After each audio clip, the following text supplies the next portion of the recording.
Hello students, नमस्कार, प्रणाम। कैसे हो मेरे प्यारे साथियों, मेरे प्यारे स्टूडेंट्स। आप सबसे आशा करते हैं कि बढ़िया होंगे, बेहतर होंगे, शानदार होंगे ना। एकदम लगन के साथ तैयारी कर रहे होंगे, है ना। ये कक्षा 10 का पेपर है ना। कक्षा 10 का पेपर है। आज आपका 27 तारीख हो चुका है, यानी कि एक दिन और बचे हैं। 28 और 1 तारीख का आपका पेपर है ना। बहुत ही शानदार होगा, एकदम जबरदस्त होगा मेरे प्यारे स्टूडेंट्स। आपको एक जरूरी सूचना, एक ऑफिशियल बात बता दें आपको कि जिन भी बच्चे को 1 मार्च को मैथ का आउट पेपर चाहिए, जिन भी बच्चे को मैथ का आउट पेपर चाहिए, तो हमारे चैनल से जुड़ जाएंगे, है ना। हमारे चैनल से जुड़ जाएंगे, आपको नोटिफिकेशन चला जाएगा, है ना। आपको नोटिफिकेशन, आपको समय सीमा बता दें कि कब और किस समय पे मिलेगा, है ना। कब और किस समय पे मिलेगा, तो आपको बता दें कि सुबह 3 से 4 बजे के बीच पेपर दिए जाएंगे, है ना। सुबह 3 से 4 बजे के बीच पेपर दिए जाएंगे, एकदम आउट पेपर दिए जाएंगे, है ना। यानी कि 3 से 4 बजे एकदम आउट पेपर दिए जाएंगे, क्योंकि ज़्यादा पहले पेपर आउट नहीं होता है ना। ज़्यादा पहले पेपर आउट नहीं होता है, 2 से 3-4 घंटे पहले आउट होता है। तो आपको बता दें कि चैनल से जुड़ जाइएगा, जिन भी बच्चे को आउट पेपर मैथ का चाहिए तो, है ना। चलिए आगे हम लोग प्रश्नों को देख लेते हैं। यहाँ पे मेरे प्यारे स्टूडेंट्स, ये आपके लिए जरूरी सूचना थी, आपको हमने बता दिया, है ना। अब आप जानते हो कि क्या करोगे। चलिए, यहाँ पे प्रश्न दिया है कि परिमेय संख्या है 17/2 गुणे 5 का दशमलव प्रसार निम्नलिखित में से किस किस दशमलव स्थान के बाद समाप्त होगा, है ना। मेरे प्यारे स्टूडेंट्स, आप सबके लिए ये प्रश्न को हमने हल करा चुके हैं पहले से भी 2 बार रिवीजन करा चुके हैं, और ये गारंटी है कि आप इसे तैयार कर लेंगे तो आप एकदम शानदार नंबर लाएंगे, है ना। तो आपको बता दें कि आप इसे किसी भी हाल में तैयार कर लें, है ना। किसी भी हाल में तैयार कर लें। चलिए, हम लोग सारे पहले प्रश्नों को आज पढ़ के देखेंगे, और हमें लगता है कि जिन भी बच्चे को छूटा होगा ये प्रश्न कि ये तैयार नहीं हुआ है, तो आपको बता दें वो तैयार कर ले। यहाँ पे देखिए 100% ये आता है, गारंटी के साथ आता है, बहुविकल्पी बहुत ही शानदार होता है, ये एकदम जबरदस्त होता है ना। यहाँ पे देखिए बिंदु कोष्ठ में -3 और 5 की वाई अक्ष से दूरी होगी, है ना। बहुत ही शानदार ये प्रश्न बहुविकल्पी प्रश्न में 1 नंबर में पूछता है या फिर 2 नंबर में पूछ देता है। यहाँ पे दिया है कि संख्या 144 के अविभाज्य गुणनखंडों में विभाज्य गुणनखंड की घातों का योगफल होगा। बहुत ही शानदार होगा, एकदम जबरदस्त होगा ना।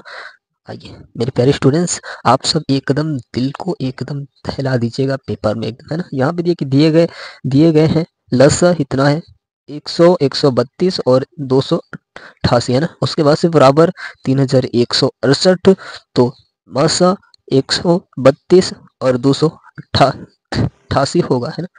188 होगा। आप देख सकते हैं बहुत ही जबरदस्त होगा। हिंदी इंग्लिश दोनों दिया है ना, हिंदी इंग्लिश दोनों दिया है। आप इस टिक पे मत जाएं, इस टिक को नजरअंदाज कर दे, है ना। इस टिक को नजरअंदाज कर दे, इससे कोई फर्क नहीं, है ना।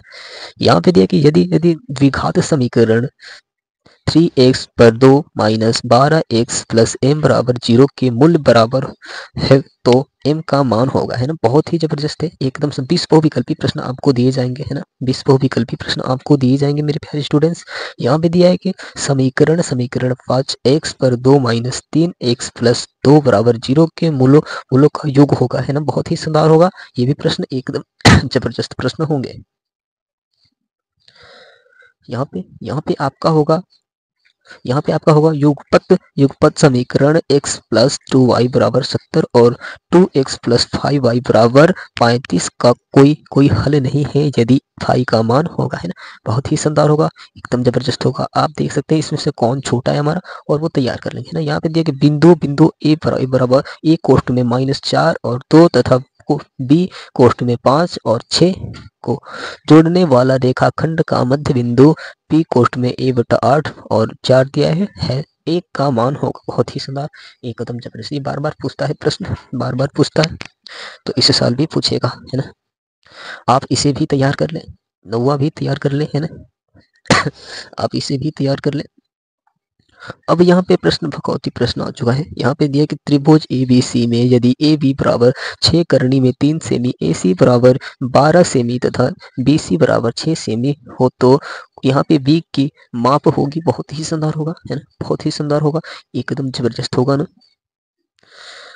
यहाँ पे कह रहा है कि दो समरूप त्रिभुजों का क्षेत्रफलों का अनुपात 16 संबंधे 25 है। त्रिभुज की संगत भुजाओं का अनुपात होगा। बहुत ही शानदार होगा ना, एकदम जबरदस्त हो जाएगा, है ना। ऐसे ही करके 12वां प्रश्न को देख लेंगे। 12वां प्रश्न को मेरे प्यारे स्टूडेंट्स आप सब देख लेंगे। आप सब 12वां प्रश्न को देख लेंगे। भखौती है 1 मार्च के लिए, है ना, 1 मार्च के लिए भखौती है प्रश्न। और ये भी प्रश्न साइन 31 अंश वाला आपके लिए एकदम भखौती प्रश्न है। आपके लिए एकदम भखौती प्रश्न है 1 मार्च के लिए, है ना, 1 मार्च 2025 के लिए मेरे प्यारे स्टूडेंट्स, है ना।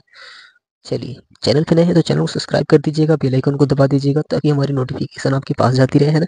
यहाँ पे देखिए चित्र में बिंदु ओ का बिंदु ए तथा पी से देखने पर अवनमन कोणों की माप होगी। बहुत ही शानदार होता है ये प्रश्न, बार बार पूछता है ना, बार बार पूछता है मेरे प्यारे स्टूडेंट्स। यहाँ पे कह रहा है कि यदि एक वृत्त का परिधि और क्षेत्रफल संख्यात्मक रूप से समान है तो उस वृत्त की त्रिज्या होगी। बहुत ही शानदार, एकदम जबरदस्त होगा ना, है ना। यहाँ पे 16वां भी देख लेंगे आप, यहाँ पे 16वां भी देख लेंगे आप, है ना। और ये देख लीजिए, ये प्रश्न किसी भी हाल में तैयार कर लेंगे, है ना, किसी भी हाल में तैयार कर लेंगे मेरे प्यारे स्टूडेंट्स। निम्नलिखित सरणी का मध्य होगा, बहुत ही शानदार होगा, एकदम जबरदस्त होगा, है ना। और यहाँ पे भी ये भी तैयार कर लेंगे। यहाँ पे देखिए दिए गए यहाँ पे यदि दिए गए आंकड़ों का समांतर माध्य और बहुलक क्रमशः 28 और 16 है तो माध्यिका होगा। बहुत ही मध्य माध्यिका से आता है प्रश्न एकदम, और ये भी तैयार कर लेंगे, है ना।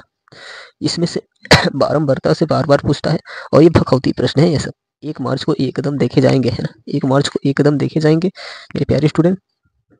20वां भी देख लेंगे, 20वां भी देख लेंगे, है ना, 20वां भी देख लेंगे मेरे प्यारे स्टूडेंट्स। आप सबके लिए बेहतर होगा, एकदम शानदार होगा ना, जबरदस्त होगा, है ना।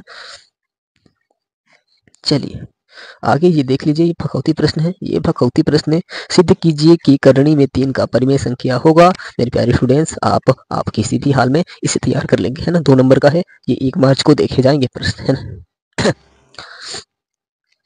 और ऐसे करके ये सीवी देख लीजिएगा, आपको इम्पोर्टेंट बता दें यहाँ पे आप सबके लिए जरूरी है। यहाँ पे देख निम्नलिखित सरणी, यहाँ पे सरणी में माध्यिका ज्ञात कीजिए। 100% आएंगे 1 मार्च को तो किसी भी हाल में देखे जाएंगे, है ना, किसी भी हाल में ये दिखाई देगा। और ये भी प्रश्न आप सबके लिए इम्पोर्टेंट है, ये भी प्रश्न आप सबके लिए इम्पोर्टेंट है। यहाँ पे देखिए बिंदुओं कोष्ठ में दिया है कि 1 और -5 और -4 और 5 को मिलाने वाले रेखाखंड को x अक्ष द्वारा विभाजित करने वाले बिंदु का निर्देशांक ज्ञात कीजिए। बहुत ही जबरदस्त हो जाएगा ये प्रश्न और एकदम शानदार हो जाएगा, है ना। ऐसे ही करके आप ये भी देख लेंगे, है ना, F वाला भी देख लेंगे, बहुत ही शानदार होगा, ऐसे ही होगा। चलिए आगे देख लेते हैं हम लोग। आगे यहाँ पे प्रश्न है आप सबके लिए भखौती प्रश्न। यहाँ पे भखौती प्रश्न आपको दिखा दे यहाँ पे और ये भी प्रश्न ए और बी दोनों एकदम गारंटी के साथ 1 मार्च को आएंगे, है ना, 1 मार्च को आएंगे। यहाँ पे के का मान ज्ञात कीजिए जिसके लिए समीकरण 2x + k y = 1 और 3x - 5y = 7 का एक अद्वितीय हल है ना। बहुत ही शानदार अद्वितीय हल है, बहुत ही शानदार होगा। यहाँ पे आपका दूसरा यानी कि बी नंबर कह रहा है कि निम्नलिखित सरणिकों के युग्म के वज्र गुणनखंड ब्रज गुणन विधि से हल कीजिए। ब्रज गुणन विधि आप जानते ही होंगे, बहुत ही शानदार होता है, एकदम जबरदस्त हो जाता है ना, बहुत ही जबरदस्त होता है और आप बहुत ही शानदार तरीके से कर लेंगे, है ना। मेरे प्यारे स्टूडेंट्स, मेरे प्यारे छात्र, आपको एकदम भखौती प्रश्न दिए जा रहे हैं तो किसी भी हाल में तैयार कर लेंगे आप। यहाँ पे डी नंबर भी देख लेंगे, है ना, डी नंबर भी देख लेंगे, मान ज्ञात करना है। और यहाँ पे दिया कि निम्नलिखित बारंबारता सरणी से f का मान ज्ञात कीजिए यदि विद्यार्थियों के प्राप्तांकों का माध्य 25 है। विद्यार्थियों के प्राप्तांकों का माध्य 25 है, बहुत ही शानदार होगा, एकदम जबरदस्त होगा। बारंबारता से आप किसी भी हाल में इसे लिख लेंगे, है ना। ये भखौती प्रश्न बार बार पूछे जाते हैं प्रश्न। निम्नलिखित बारंबारता सरणी से बहुलक ज्ञात कीजिए। तो बहुलक ज्ञात करना है, अब बहुलक तो ज्ञात ही कर लेंगे, है ना, बहुलक तो ज्ञात ही कर लेंगे मेरे प्यारे स्टूडेंट्स। चलिए आगे हम लोग प्रश्न को देखते हैं, है ना। यहाँ पे आपका प्रश्न है निम्नलिखित सरणी युग्मों को हल कीजिए, है ना। आप ये 100% आएगा 1 मार्च को, है ना, 100% 6 नंबर से 6 नंबर से अथवा करके दिया है, ये आसान है, आप इसे ही कीजिएगा, इसे रहने दीजिएगा, है ना, ये आसान है, इसे ही कीजिएगा। यहाँ पे कह रहे हैं कि 3 बटा में x प्लस 2 बटा में y बराबर 11, 4 बटा में x प्लस x माइनस 5 बटा में y बराबर 7, है ना, बहुत ही शानदार होगा, एकदम जबरदस्त हो जाएगा, आप इसे तैयार कर लेंगे, है ना। और ये एक भवन वाला आएगा, इसे छोड़ दीजिए, इसे आप फंस जाएंगे, लेकिन ये गारंटी है, तो ये भवन वाला आएगा, है ना। एक भवन के शीर्ष है ना, एक भवन के शीर्ष से एक स्तंभ, इस स्तंभ के शीर्ष का उन्नयन कोण 60 अंश है। भवन भवन के शीर्ष से स्तंभ स्तंभ थोड़ा ठीक है, स्तंभ है, स्तंभ के पद का अवनमन कोण 45 अंश है। यदि स्तंभ की ऊंचाई 40 मीटर है तो सिद्ध कीजिए कि भवन की ऊंचाई 20 कोष्ठ में करनी में 3 माइनस 1 मीटर होगा। ये एकदम भगवती प्रश्न है, ये एकदम भगवती प्रश्न है, गारंटी के साथ आता है, इस साल भी आएगा, है ना, इस साल भी आएगा मेरे प्यारे स्टूडेंट्स, आपके 6 नंबर वाले प्रश्न है ना, ये भी देख लीजिएगा, बहुत ही सुंदर होता है, एकदम जबरदस्त होता है, चाहे तो इसे भी हल कर लीजिएगा, है ना, चाहे तो इसे भी हल कर लीजिएगा, है ना। 6 नंबर वाले प्रश्न है सब मेरे प्यारे स्टूडेंट्स। आपका ये प्रश्न कह रहा है, आपका ये प्रश्न कह रहा है कि एक ठोस एक शंकु के आकार का है जो एक समान आधार त्रिज्या के अर्धगोले पर अध्यारोपित है। यदि यदि अर्धगोले का पृष्ठ तथा शंकु का पृष्ठ समान हो तो शंकु की त्रिज्या और ऊंचाई का अनुपात ज्ञात कीजिए, है ना, बहुत ही शानदार होगा, एकदम जबरदस्त होगा, चाहे तो इसे याद कर ले, चाहे तो इसे तैयार कर ले, है ना, बहुत ही शानदार होगा, एकदम जबरदस्त होगा, है ना। चलिए अगले वीडियो में मिलते हैं, धन्यवाद, नमस्कार, प्रणाम। आपको जो नोटिफिकेशन बताए, हम जो पहले बात बताएं, अगर आपको पेपर चाहिए 1 मार्च को तो 3 से 4 बजे पेपर मिलेंगे, चैनल से जुड़ जाइएगा, आपको एकदम आउट पेपर मिल जाएगा, है ना। चलिए अगले वीडियो मिलते हैं, नमस्कार, धन्यवाद, प्रणाम, चलते हैं।